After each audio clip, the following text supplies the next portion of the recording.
सभी को नमस्कार। प्रिय विद्यार्थियों, हेलो हिंदी चैनल पर आपका स्वागत है। तो हम सूरदास के पदों की व्याख्या का अध्ययन कर रहे थे, उसी कार्य को आगे बढ़ाते हैं। तो 19वां पद आपके सामने है, जो है भ्रमर गीत विरह चित्र। यानी जब उद्धव श्री कृष्ण का संदेश लेकर गोपियों के पास आते हैं, तो उस समय गोपियाँ श्री कृष्ण के संदेशवाहक यानी उद्धव से क्या पूछती हैं। कहो कहाँ ते आए हो। गोपियाँ कहती है कि हे उद्धव, बताओ तुम कहाँ से आए हो। जानित हो, हम जानती हैं, अनुमान मनो, और ऐसा हमें अंदाज़ा भी है, ऐसा हमारा अनुमान है, तुम यादवनाथ पठाए हो, कि तुम्हें यादवनाथ यानी श्री कृष्ण ने पठाए हो, हमारे पास भेजा है। हे उद्धव, तुम बताओ तुम कहाँ से आए हो। हम जानती हैं और हमारा ये अनुमान भी है कि तुम्हें यादवनाथ श्री कृष्ण ने यहाँ पर भेजा है। वैसोई वरन, कि तुम्हारा रंग भी वैसा ही है। वरन क्या होता है? रंग। बसन, और तुम्हारे वस्त्र भी वैसे ही हैं। पुनि वैसोई यानी उन्हीं जैसे। वैसोई वरन, तुम्हारा रंग भी श्री कृष्ण जैसा है। बसन पुनि वैसोई, और तुमने जो वसन वस्त्र पहने हुए हैं वो भी वैसे ही हैं।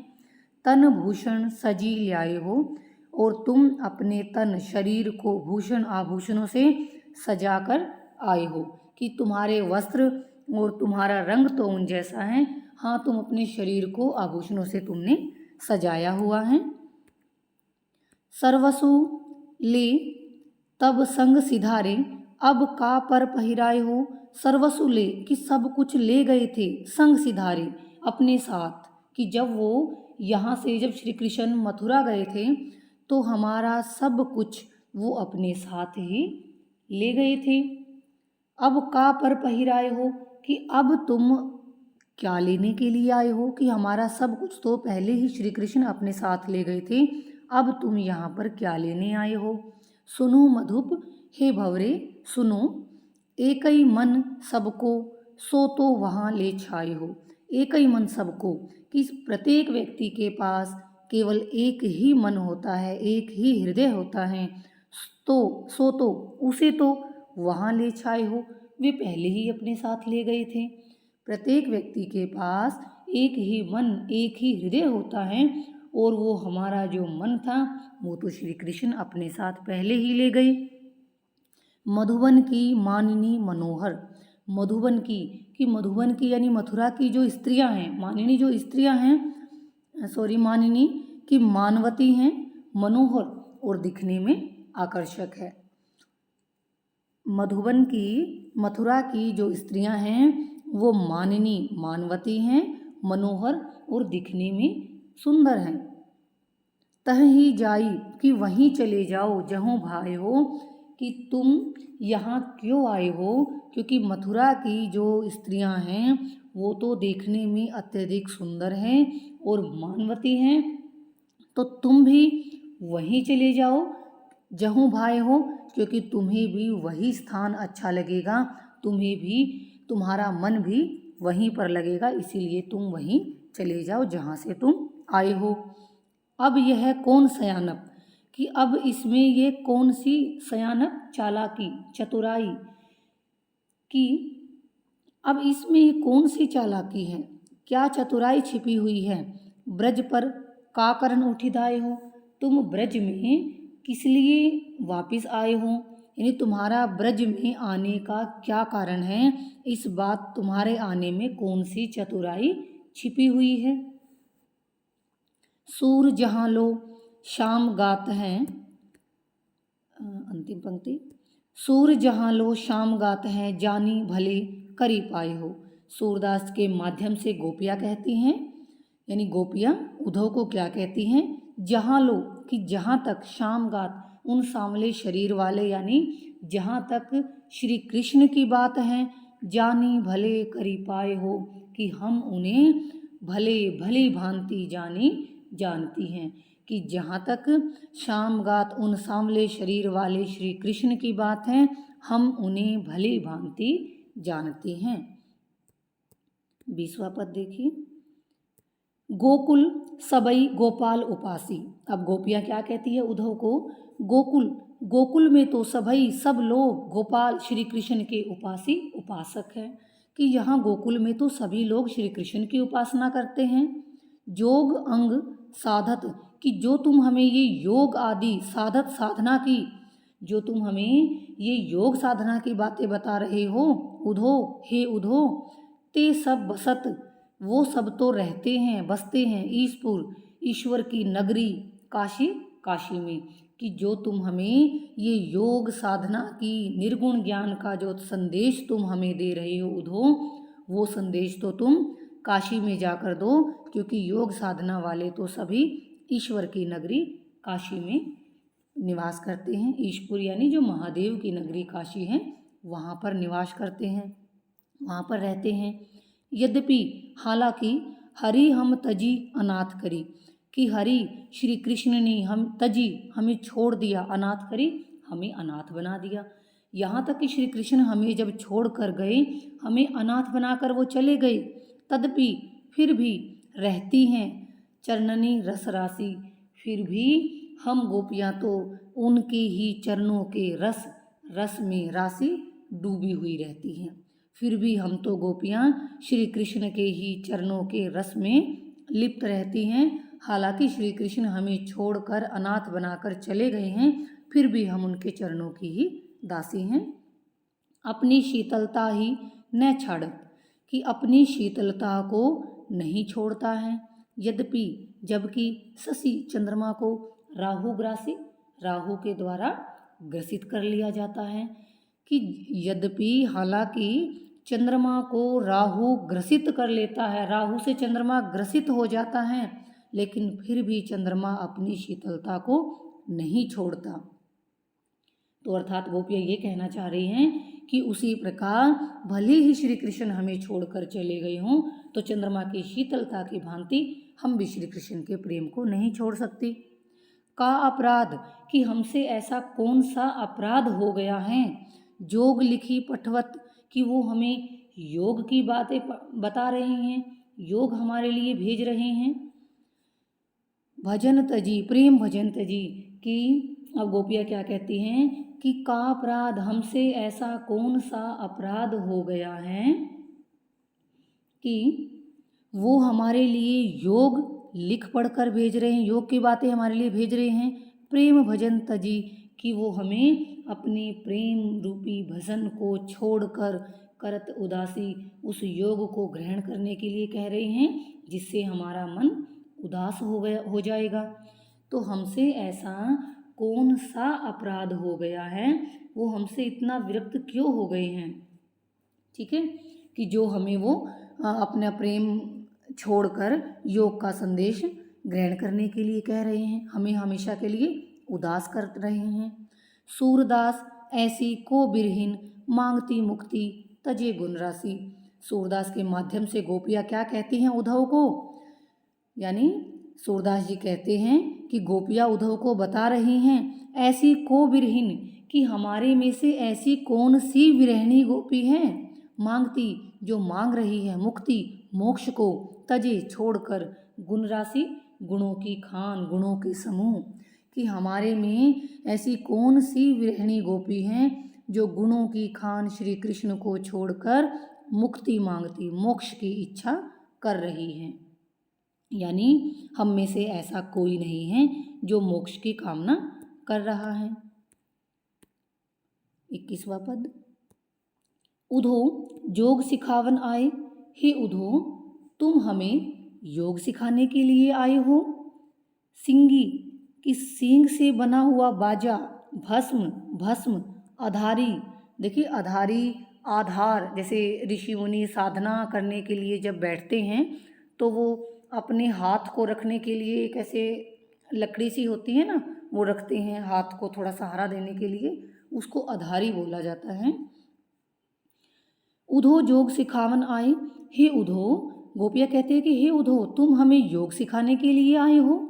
सिंगी, श्री कृष्ण ने सिंगी सींग से बना हुआ बाजा, भस्म और आधारी मुद्रा लेकर ब्रजनाथ पठाए, श्री कृष्ण ने तुम्हें यहाँ पर भेजा है कि सारा का सारा जो योग साधना के लिए उपकरण है, सामान है, सिंगी है, भस्म है, आधारी है, मुद्रा है, ये सारा योग साधना का सामान देकर क्या श्री कृष्ण ने तुम्हें हमारे पास भेजा है? जो पे जोग लिख्यो गोपिन को कत रसराज खिलाए, कि हम गोपियों के भाग्य में अगर योग साधना ही लिखी हुई थी, कत किस लिए रसराज खिलाए, हमारे साथ वो रास लीलाए श्री कृष्ण ने क्यों की? तब ही ज्ञान काहे न उपदेशो, कि उसी समय ये ज्ञान का उपदेश हमें क्यों नहीं दिया? अधर सुधा रस प्याए, कि जब वो अपने अधर होठों से सुधा रस हमें अमृत रूपी रस का प्याए पान करवा रहे थे, कि जब श्री कृष्ण ने अपने होठों से हमें अमृत रूपी रस का पान करवाया, उस समय हमें ये ज्ञान का उपदेश क्यों नहीं दिया? मुरली शब्द सुनत श्री कृष्ण की बांसुरी के शब्दों को सुनकर वन वन की तरफ गवनती दौड़ जाती थी। सुत अपने बेटे को, पति अपने पति को, गृह घर को बिसराए भूलकर, कि हम गोपियाँ जब श्री कृष्ण की बांसुरी की धुन को सुनती थी तो हम अपने बेटे, पति और घर बार को भूलकर वन की तरफ दौड़ जाती थी। सूरदास संग छाड़ शाम को मन ही रहे पछताए। सूरदास कहते हैं, यानी सूरदास की तरफ से यानी हम ये कहेंगे कि सूरदास के माध्यम से गोपियाँ कहती हैं, उद्धव को कह रही हैं। क्या कहती हैं वो? संग छाड़ शाम को, कि श्री कृष्ण का साथ छोड़कर मन ही मन पछताए, पश्चाताप कर रही हैं, पछता रही हैं हम। सूरदास के माध्यम से गोपियाँ कहती हैं कि श्री कृष्ण के साथ को छोड़कर हम गोपियाँ मन ही मन बड़ा पछता रही हैं, पश्चाताप हम कर रही हैं। 22वां पद देखिए। अखियाँ हरि दर्शन की भूखी। अब गोपियाँ उद्धव को क्या कहती हैं? हे उद्धव, अखियाँ, हमारी आंखें तो हरि दर्शन, उस भगवान के दर्शन की भूखी हैं, यानी हमारी आंखें तो उस प्रभु का दर्शन करना चाहती हैं।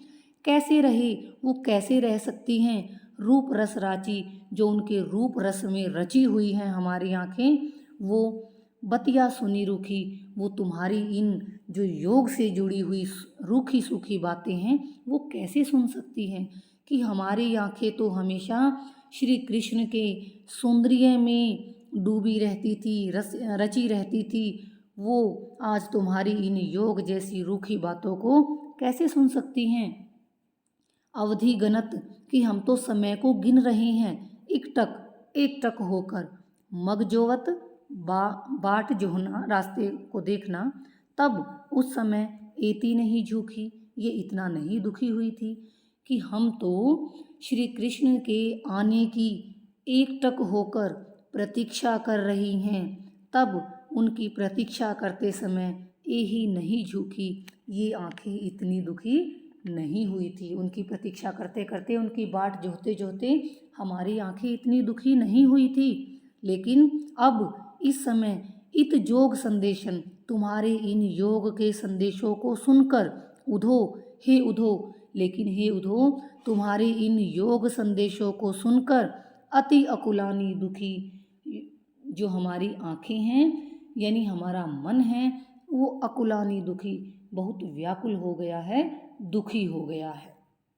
अब तुम्हारी इन योग की बातों को सुनकर हमारा मन बहुत दुखी हो गया है, ये आंखें दुखी हो गई हैं। बारक बार वह मुख, वो मुख फेरी दिखायो, एक बार दिखा दो। अब वो उद्धव को क्या कहती है कि हे उद्धव, हमें वो श्री कृष्ण का वो चेहरा एक बार फिर से दिखा दो। कौन सा चेहरा? दूही पय, कि जिसको दूही दूहकर, पय दूध, पीवत पीते थे पत्तों के दोने में, कि जब श्री कृष्ण पत्तों के दोनों में दूध दूहकर पीते थे, उनका वो मुख हमें एक बार फिर से दिखा दो। सूर सिकत हठी नाव चलाओ, यह सरिता है सूखी। अब सूरदास के माध्यम से गोपियाँ कहती हैं, यानी सूरदास जी कह रहे हैं कि गोपियाँ उद्धव को क्या कहती हैं कि ये तो सूर सिकत हठी नाव, की जैसे कोई मूर्ख व्यक्ति हठ पूर्वक नाव चलाओ, नाव चलाता है सरिता, नदी सूखी सूखी हुई। कि जैसे कोई मूर्ख व्यक्ति सूखी हुई नदी में हठपूर्वक नाव चलाने का प्रयास करता है, तो उसी प्रकार हे उद्धव तुम्हारे ये योग संदेश भी हमारे लिए उसी प्रकार है। यानी तुम कितना ही हमें योग साधना का संदेश दे लो, हमारे ऊपर उसका कोई प्रभाव नहीं पड़ने वाला। 23वां पद देखिए, हमारे हरी हारिल की लकड़ी। अब गोपियाँ क्या कहती हैं उद्धव को कि हे उद्धव, हारिल पक्षी, देखिए हारिल पक्षी के बारे में कहते हैं कि वो अपने पंजों में एक लकड़ी का तिनका दबाकर उड़ता है। उसका वो एक अवलंब, एक सहारा मानता है। उसके मन में उस बात का विश्वास है कि मेरे जब तक मेरे पंजों में ये तिनका है तो मैं अच्छी उड़ान भरूंगा, मुझे मतलब मैं गिरूंगा नहीं, ठीक है, और भी ऊंचाइयों पर उड़ता जाऊंगा। तो उसी प्रकार हारिल पक्षी का उदाहरण देते हुए गोपियाँ क्या कहती हैं, हमारे हरि, कि हमारे श्री कृष्ण तो हमारे लिए हारिल पक्षी की उस लकड़ी के समान हैं। कि जैसे हारिल पक्षी अपने पंजों में लकड़ी को दबाकर उसके सहारे आकाश में उड़ लेता है ना, तो हमारे लिए उसी प्रकार श्री कृष्ण उस लकड़ी के समान है, सहारा है हमारा।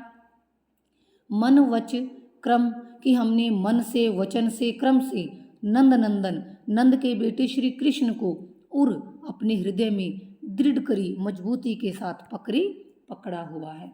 कि हमने उसी प्रकार के, जिस प्रकार हारिल पक्षी के पंजों में लकड़ी होती है, उसी प्रकार हमने उस नंद के बेटे श्री कृष्ण को मन, वचन और क्रम से अपने हृदय में मजबूती से धारण किया हुआ है। जागत जागते हुए, सोवत सोते हुए, सपने सपने में, सो तुक कान्हे कान्हे जकरी।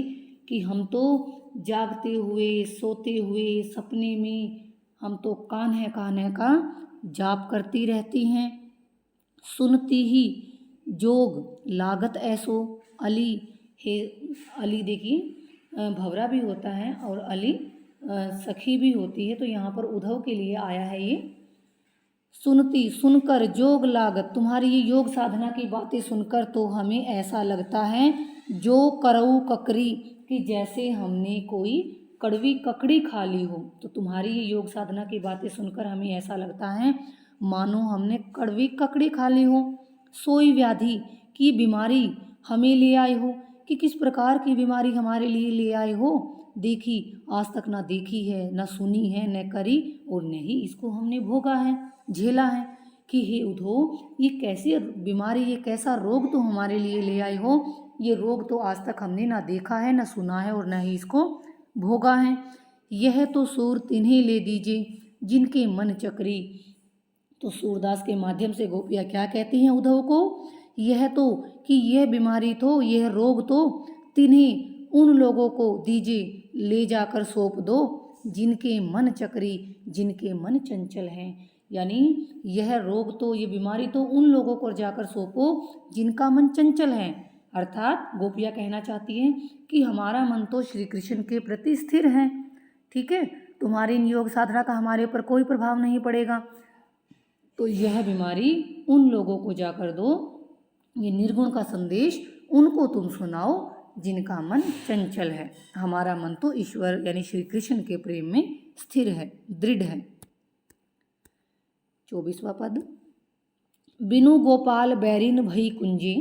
अब गोपियाँ अपनी विरह अवस्था को, विरह की पीड़ा को उद्धव के सामने प्रकट करती हुई क्या कहती हैं, बिनु गोपाल, श्री कृष्ण के बिना, बैरिन, शत्रु, भई हो गई हैं कुंजी, ये लताएं। गोपियाँ कहती हैं कि श्री कृष्ण के वियोग में, उनके बिना तो ये लताएं हमें शत्रु सी प्रतीत होती हैं, दुश्मन लग रही हैं। तब ये लता लगती अति शीतल, कि जब श्री कृष्ण हमारे साथ थे उस समय ये लताएं हमें शीतलता प्रदान करती थी, शीतल लगती थी। अब भई, अब हो गई हैं विषम ज्वाल की पुंजे, कि अब तो ये हमारे लिए विषम ज्वाल यानी अग्नि की पुंजे, लपटों के समान हो गई हैं। अब तो इनके वियोग में ये शीतल लताएं हमारे लिए अग्नि का पुंज बन गई हैं, अग्नि की लपटों के समान हमें जला रही हैं, दुख दे रही हैं। वृथा बहती जमुना, कि श्री कृष्ण के बिना यमुना नदी का बहना भी हमें व्यर्थ लगता है। खग बोलत, पक्षियों का कलरव करना, बोलना पक्षियों का चहचहाना हमारे लिए व्यर्थ है। वृथा कमल फूले, और कमल के फूल जो खिले हुए हैं, कमल के फूलों का ये विकास भी हमारे लिए व्यर्थ है। अली गूंजे, और जो भंवरों का उनके ऊपर गुंजार हो रहा है, गूंज रहे हैं भंवरे, वो सब व्यर्थ है। यानी श्री कृष्ण के बिना यमुना का बहना, पक्षियों का चहचहाना, कमल का विकसित होना और भंवरों का गुंजार, ये सब कुछ हमारे लिए व्यर्थ है, अच्छा हमें नहीं लगता। पवन पानी घनसार संजीवनी दधि सुत, किरण भानु भई भुंजे। कि पवन जो शीतल पवन है, पानी जो शीतल जल है, घनसार कपूर, संजीवनी दधिसुत, दधिसुत चंद्रमा की किरणी, कि चंद्रमा की किरणी, दधिसुत हो गया चंद्रमा की किरणी, संजीवनी जो संजीवनी के समान है। देखिए, शीतल हवा, शीतल जल, कपूर और चंद्रमा के संजीवनी के समान चंद्रमा की किरणें। भानु भई भुंजे, भानु सूर्य के समान, भुंजे हमें भून रही है, जला रही है। यानी जो चीज़ें हमें शीतलता प्रदान करने वाली थी, शीतल पवन थी, शीतल जल था, कपूर था, चंद्र किरणें थी, वो सारी की सारी चीज़ें शीतलता प्रदान करने की बजाय सूर्य की ऊष्मा की तरह हमें भून रही हैं, जला रही हैं। ठीक है। ए उधो, यानी गोपियाँ इतनी विरह से युक्त हैं, विरह की अग्नि उनको जला रही है। हे उधो, हे उधो, कहियो माधव सो, तुम माधव को जाकर एक बार कहना, मदन मारी किन्हीं हम लुंजे, कि मदन कामदेव भी अपनी सौंदर्य के बाण हम पर चला रहा है। हम लुंजई, और हमारे शरीर को लुंजई, वो लुंज पुंज बना रहा है। कि तुम्हारे वियोग में तो कामदेव भी अपने सौंदर्य बाण चलाकर हमारे शरीर को अस्त व्यस्त लुंज पुंज बना रहा है। सूरदास प्रभु को मग जोवत, अखियाँ भई वरण जो गुंजे। सूरदास के माध्यम से गोपियाँ उद्धव को कहती हैं, प्रभु को मग जोवत, कि श्री कृष्ण का राह देखते देखते अखियाँ आँखें भई हो गई हैं, वरन उनका रंग जो जिस प्रकार गुंजई, गुंजा, जिस प्रकार गुंजा लाल रंग का होता है फल, उसी की भांति हमारी आँखें श्री कृष्ण की बाट जोहते जोहते गुंजा के समान लाल हो गई हैं। 25वां पद देखिए और अंतिम है ये। उधो न हम बिरही ना तुम दास। अब गोपियाँ उद्धव को क्या कहती हैं कि हे उद्धव, न हम बिरही, कि न तो सही अर्थों में हम गोपियाँ विरहिणी हैं, ना तुम दास, और न ही सच्चे तुम सेवक हो। ठीक है, कि न तो वास्तव में हम सच्ची विरहिणियाँ हैं और ना ही तुम वास्तव में सच्चे सेवक हो श्री कृष्ण के। क्यों कहा उन्होंने ऐसा? कहत कि तुम ये योग की बातें, यानी श्री कृष्ण से दूर होने की बातें कह रहे हो। सुनत, और हम वो बातें सुन रही हैं। घट, शरीर में प्राण रहत, फिर भी हमारे शरीर में प्राण बचे हुए हैं। हरि तजी, ईश्वर को छोड़कर भजहु, भजन करने के लिए आकाश, शून्य, निर्गुण। कि तुम ये कह रहे हो हमें कि श्री कृष्ण को छोड़कर उस शून्य निर्गुण ब्रह्म का हम भजन करें। तुम्हारी ये बातें सुनकर हमारे शरीर में भी प्राण बचे हुए हैं और तुम ये बातें कह रहे हो और तुम्हारे शरीर में भी प्राण बचे हुए हैं। इसीलिए ना तुम सच्चे सेवक हो और ना ही हम सच्ची विरहनियाँ हैं। अर्थात यानी अगर हम सच्चे सेवक होते तो हमारे तो प्राण निकल जाते। ठीक है, अगर सच्चा सेवक होता तो प्राण निकल जाते प्रभु से दूर होने की बातें सुनकर ही। लेकिन ना तुम्हें कोई फर्क पड़ा है और न ही हमें। इसका मतलब है ना तुम सच्चे सेवक हो, न ही हम सच्ची विरहनियाँ। बिरही, वो क्या कहती है बिरही? कि विरहनी तो मीन वो मछली होती हैं, मरत मर जाती है, जल बिछुरे जल से बिछुड़कर छाड़ी छोड़ देती है जीवन की आस, जीवन जीने की आशा को। कि वास्तव में सच्ची विरहणी तो वो मछली हैं जो जल से बिछुड़ जाने के बाद जीवन जीने की आशा छोड़कर मर जाती है, मृत्यु को प्राप्त हो जाती है। दास भाव नहीं तजत पपीहा, कि जिस प्रकार पपीहा पक्षी दास भाव अपने दास्य भाव को नहीं छोड़ता, बरु बेशक सही सहन करता है, रहता है प्यास प्यासा, कि बारिश में भी वो प्यासा रहता हुआ अपने प्राण त्याग देता है, लेकिन उस पानी का नहीं पीता। क्योंकि पपीहे पक्षी के बारे में कहा जाता है कि स्वाति नक्षत्र की जो बूंदें होती हैं उसके प्रति उसका दास्य भाव दिखाया गया, उसी का पान करता है वो।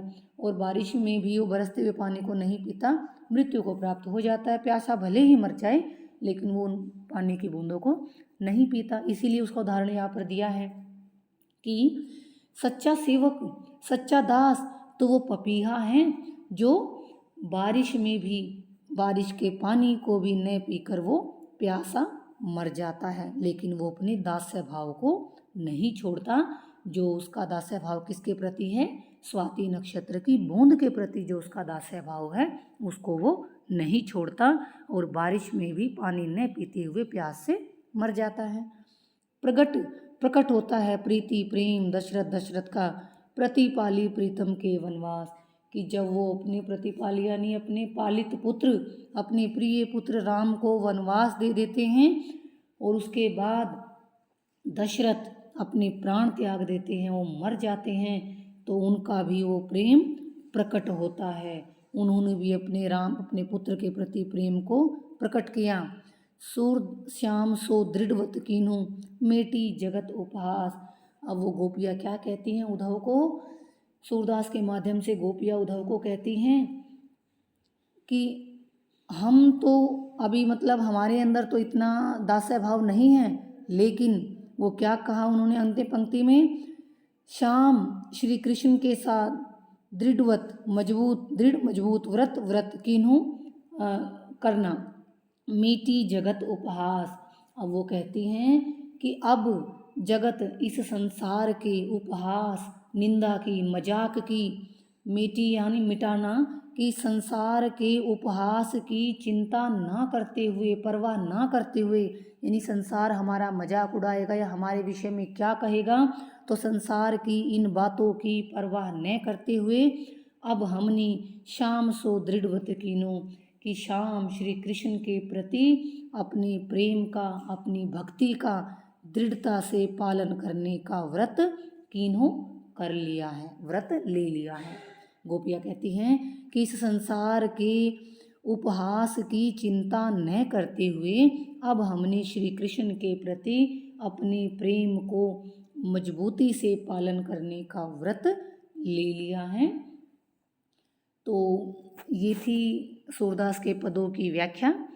आज इस वीडियो में ये कविता की व्याख्या हमारी पूरी हो जाती है, तो मैं उम्मीद करती हूँ कि आपको समझ आई होगी। तो अगले कवियों की व्याख्या के लिए मेरे साथ जुड़े रहें। अगर आपको मेरी वीडियो अच्छी लगती है तो कृपया मेरे चैनल को लाइक, शेयर और सब्सक्राइब अवश्य करें। इसी के साथ आप सभी श्रोतागणों का मुझे सुनने के लिए बहुत बहुत धन्यवाद।